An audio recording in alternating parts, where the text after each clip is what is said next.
दोस्तों, आपके अपने चैनल अखिल स्टडी पॉइंट दोस्तों आपका बहुत बहुत स्वागत है। दोस्तों, व्यास शिक्षक भर्ती 2.0 के लिए दोस्तों हिंदी व्याकरण से मोस्ट इम्पोर्टेंट क्वेश्चंस को लेके आए दोस्तों, जो आपके बिहार बीपीएससी टीआर 2.0 के लिए बहुत ही इंपॉर्टेंट है। साथ ही दोस्तों ये बिहार पुलिस और बिहार दरोगा भर्ती के लिए भी महत्वपूर्ण है।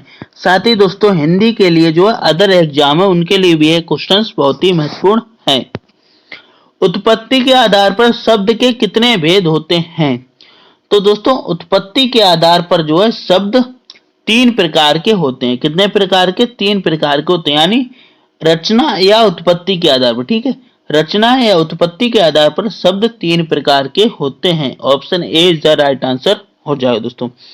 3 शब्द कौन कौन से होते हैं? एक रूढ़ शब्द होते हैं, एक यौगिक शब्द होते हैं, एक योगरूढ़ शब्द होते हैं। तो ये 3 प्रकार के जो शब्द होते हैं।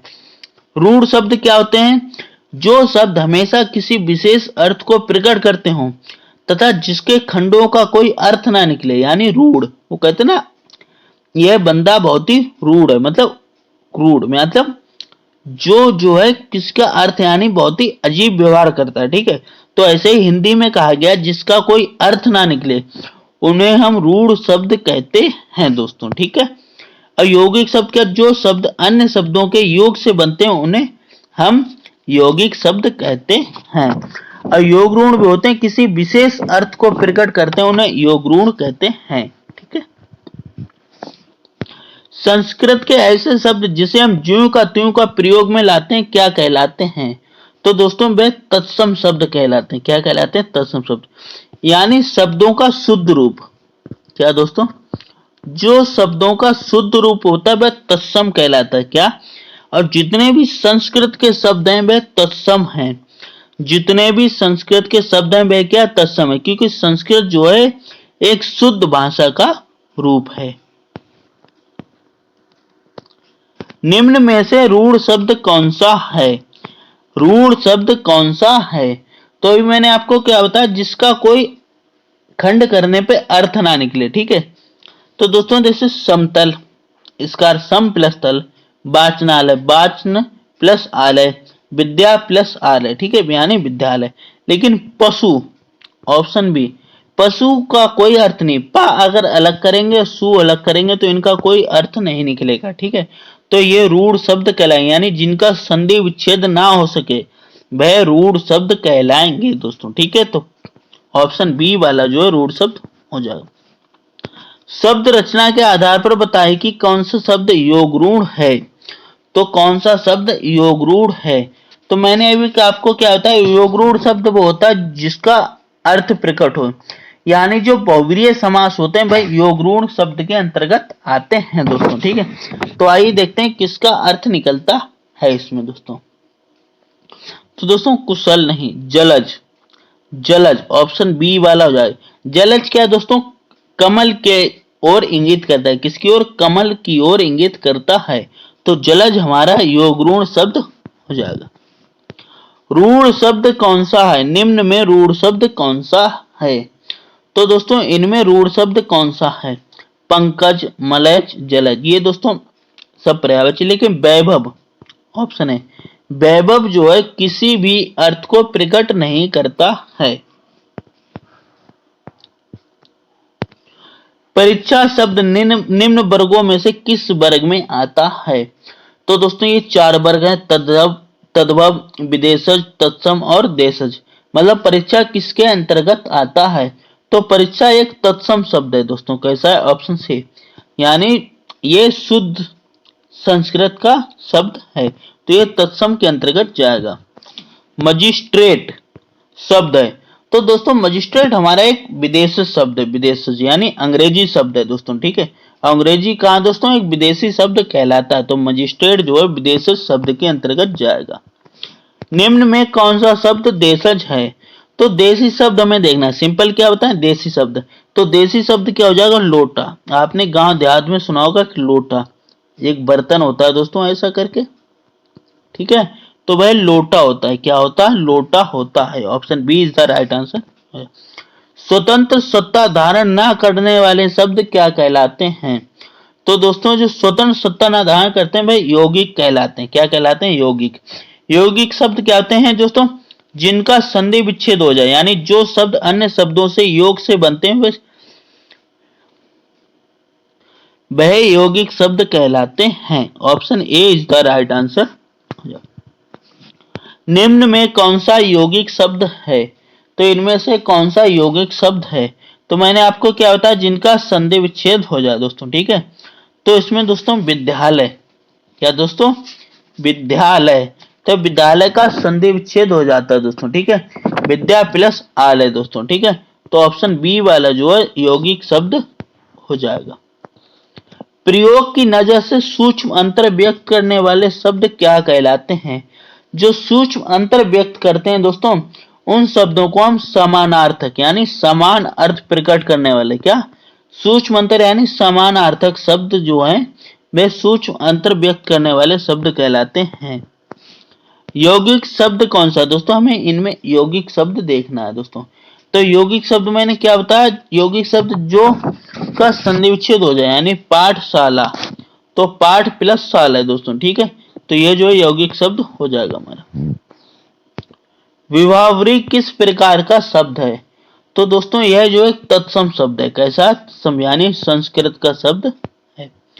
योग ऋण शब्द कौन सा है? यानी योग ऋण शब्द जो तीसरा अर्थ प्रकट करे, तो दोस्तों लंबोदर। यह दोस्तों गणेश जी की ओर इंगित करता है, तो दोस्तों लंबोदर क्या हो जाएगा? योग शब्द हो जाएगा। नीचे दिए गए विकल्पों में तत्सम शब्द का चयन कीजिए। तत्सम शब्द यानी संस्कृत का शब्द, और संस्कृत शब्द हमें दोस्तों पहले ही मिल जाता है गोधूम। ऑप्शन ए गोधूम क्या है? एक संस्कृत शब्द है, ठीक है। नीचे दिए गए विकल्पों में से तद्भव शब्द का चयन कीजिए। क्या आएगा दोस्तों? तद्भव शब्द का चयन करना दोस्तों। तो मुंह, ये मुंह वाला ही दोस्तों तद्भव शब्द हो जाएगा। जिस शब्द के कई सार्थक खंड हो सके उन्हें क्या कहते हैं? यानी कई सार्थक खंड हो सके तो उन्हें दोस्तों यौगिक शब्द कहा जाए। क्या कहा जाएगा? यौगिक। यानी जिनका संधि विच्छेद हो जाए या दोस्तों जिन्हें हम सार्थक खंडों में बांट सकते हैं उन्हें यौगिक शब्द कहते हैं। कौन सा शब्द देशज नहीं, यानी हमारा देसी शब्द कौन सा नहीं है? तो दोस्तों डिबरी, यानी डिबरी भी होती है ना, बोल्ट में बोलते हैं डिबरी कस दो, ठीक है। तो ये देसी शब्द। ढोर ये देसी, पगड़ी ये भी देसी। लेकिन पुष्कर ये दोस्तों देसी शब्द नहीं है, यानी देशज नहीं है। जिन शब्दों की उत्पत्ति का पता नहीं चलता उन्हें क्या कहा जाता है?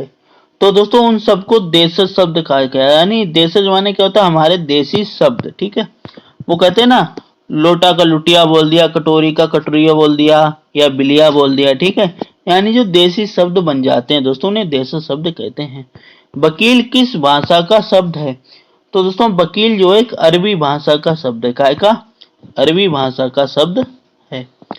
चाय किस भाषा का शब्द है? चाय दोस्तों चीनी भाषा का शब्द है। काय का? चीनी। Option C is the right answer. Station किस भाषा का शब्द है? तो स्टेशन दोस्तों एक अंग्रेजी शब्द है। क्या? अंग्रेजी। ऐसे लिखते हैं ना, STATION। तो ये दोस्तों एक अंग्रेजी भाषा का शब्द हो जाएगा। Option A is the right answer. Shankar शब्द का अर्थ है दोस्तों, शंकर शब्द का जो सही अर्थ है दोस्तों वह दो भाषाओं के शब्दों से मिलकर बना शब्द। क्या? दो भाषाओं के मिलकर बना शब्द शंकर शब्द कहलाता है। रेलगाड़ी शब्द है दोस्तों, रेलगाड़ी जो एक शंकर शब्द है दोस्तों, ठीक है। यानी दो शब्दों से मिलकर बना, रेल प्लस गाड़ी यानी रेलगाड़ी। बानर का तद्भव रूप क्या हो जाएगा? यानी बानर शब्द का तद्भव रूप क्या हो जाएगा? तो दोस्तों बांदर हो जाएगा दोस्तों। क्या? बांदर। दर्शन का तद्भव रूप क्या होगा? तो दर्शन का तद्भव रूप हो जाएगा दोस्तों दर्शन। ऑप्शन ए वाला ही सही हो जाएगा। निम्न में कौन सा शब्द तत्सम है? तत्सम यानी संस्कृत का सही रूप। तो उद्गम जो है ये शुद्ध शब्द है। Option C right answer. Appeal शब्द है दोस्तों, अपील जो है विदेशी शब्द, विदेशज यानी विदेशी शब्द है। Option B is the right answer. Magahi शब्द है, तो मगही दोस्तों एक तद्भव शब्द है। कैसा है? तद्भव शब्द है। ऑप्शन ए वाला राइट आंसर। संधि शब्द है, तो संधि क्या है दोस्तों? संधि जो हमारा दोस्तों वह एक तत्सम शब्द है। कैसा? तत्सम यानी संस्कृत का शुद्ध रूप है। ऑप्शन सी वाला जो है राइट आंसर हो जाएगा। लोटा शब्द है, अभी मैंने आपको बताया ना लोटा, लोटा हमारा एक देशज शब्द है। कैसा? देशज शब्द है। कमल किस प्रकार का शब्द है? यानी कमल जो है वह किस प्रकार का शब्द है? तो कमल रूढ़ शब्द है दोस्तों। का माला, यानी इनका कोई अर्थ नहीं निकलता। का माला ये तो रूढ़ शब्द हो गए ना, इनका कोई अर्थ प्रकट ना हो तो वह रूढ़ शब्द हो जाएगा। पाकशाला किस प्रकार का शब्द है? यानी पाक और शाला, तो पाकशाला दोस्तों कैसा शब्द है? एक यौगिक शब्द है, यानी दो शब्दों से मिलकर बना है, और जो दो शब्दों से मिलकर बनता है वह यौगिक शब्द कहलाता है। दशानन किस प्रकार का शब्द है? दशानन दोस्तों क्या है? दशानन, जो दशानन यानी दूसरे अर्थ की ओर प्रकट हो दोस्तों, वह जो क्या कहलाएगा? वह यौगिक शब्द हो जाएगा दोस्तों। ठीक है,